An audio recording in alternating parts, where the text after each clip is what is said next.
আপোনালোকৰ অসম লোকসেৱা আয়োগ আসাম পাব্লিক সাৰ্ভিস কমিশনৰ ফালৰ পৰা এখন মুকলি কৰি দিয়া হৈছে Assam public service commission invite application from Indian citizen as define article 5 to 8 the constitution of India under mention post under the Assam government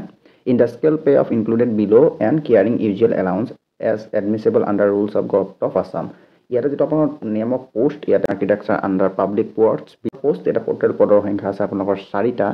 post reservation কৰা আছে assistant architecture under public works department য'ত আপোনালোকৰ OBC আৰু MBC কাৰণে এটা post আছে আৰু আনৰিজাৰ্ভৰ কাৰণে আছে আপোনালোকৰ দুটা পোষ্ট তাৰপিছত আপোনালোকৰ আছে এটা STH ৰ কাৰণে এটা পোষ্ট ৰিজাৰ্ভেশ্যন কৰা আছে আৰু আপোনালোকৰ PWD কেণ্ডিডেটৰ কাৰণে এটা পোষ্ট ইয়াতে ৰিজাৰ্ভেশ্যন কৰা আছে এই পদত আপোনালোকৰ যেটো দৰমহা প্ৰদান কৰা মানে স্কেল পে যেটো আপোনালোকৰ থাকিব স্কেল পেটো আপোনালোকৰ 30,000 পৰা 1,10,000 টো আপোনালোকৰ বেচিক পে হ'ব প্লাস 12,700 টকা আপোনালোকৰ গ্ৰেড পে থাকিব আৰু যেটো দৰমহাটো আপোনালোকৰ পেমেন্ট 4 ৰ আণ্ডাৰত ইয়াতে প্ৰদান কৰা হ'ব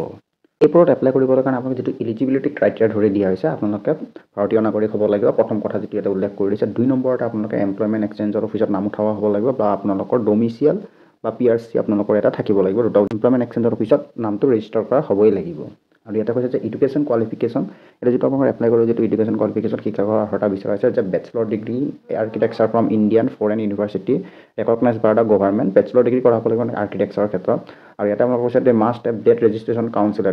আৰ্কিটেকচাৰ মানে আৰ্কিটেকচাৰটো আপোনালোকৰ নাম ৰেজিষ্টাৰ কৰা হ'ব লাগিব তেনেহ'লে আপোনালোকে ইয়াতে এপ্লাই কৰিবলৈ পাৰিব আৰু এই পদত এপ্লাই কৰিবলৈ যেটো বয়সৰ সময় মানে এজ লিমিট ধৰি দিয়া হৈছে এজ লিমিট যদি আপোনালোকে 21 বছৰৰ পৰা যদি আপোনালোকে 38 ইয়াৰ্ছলৈ হয় তেনেহ'লে আপোনালোকে ইয়াতে এপ্লাই কৰিব পাৰিব ইয়াতে 1/1/2025 ৰ ভিতৰত আপোনাৰ 21 বছৰ প্লাস 38 ইয়াৰ্ছ আপোনাৰ কমপ্লিট হ'ব লাগিব আৰু ইয়াতে আপোনালোকে ST SC যদি কেণ্ডিডেট হয় 5 বছৰৰ এজ ৰিলেক্সেশ্যন পাব আৰু OBC MBC হ'লে 3 বছৰৰ এজ ৰিলেক্সেশ্যন পাব আৰু যদি আপোনালোকে এক্স সাৰ্ভিসমেন হয় তেনেহ'লে আপোনালোকে 3 বছৰ এজ ৰিলেক্সেশ্যন ইয়াতো পাব plus category wise OBC MBC হ'লে আপোনালোকে 5/3 8 বছৰ আৰু ST SC হ'লে আপোনালোকৰ 5/3 8 বছৰ এনেকৈ ধৰক বঢ়াই দিলে আপোনালোকে 50 বছৰ এটা এপ্লাই কৰিবলৈ পাৰিব যদি আপোনালোকে PWD কেণ্ডিডেট হয় তেনেহ'লে আপোনালোকে 10 বছৰ এটা যোগ কৰি দিয়ক 30 লগত যদি 10 যোগ কৰি আপোনালোকে 48 ইয়াৰ্ছ হ'লে আপোনালোকে এটা এপ্লাই কৰিবলৈ পাৰিব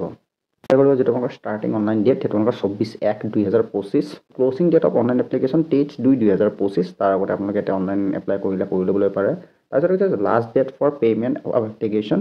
25/2/2025 হৈছে আপোনালোকৰ পেমেন্টৰ যেটো লাষ্ট ডেট ফিজটো ধৰি দিয়া হৈছে যে আপোনালোকৰ বিভিন্ন ধৰণৰ পোষ্টৰ সমূহত মানে এপ্লিকেশ্যন ফিজসমূহ দিব লাগে তো ইয়াতে এপ্লিকেশ্যন ফিজ তলত দিয়া ধৰণে উল্লেখ কৰি দিছে যেটো আপোনাৰ জেনেৰেলৰ কাৰণে 297.20 rupees OBC and MBC কাৰণে 197.20 rupees SC ST BPL PWBD কেণ্ডিডেটৰ কাৰণে 47.20 rupees আপোনালোকৰ এপ্লিকেশ্যন ফিজ লাগিব মানে এপ্লাই কৰোঁতে এই টকাটো আপোনালোকে কটোৱাব লাগিব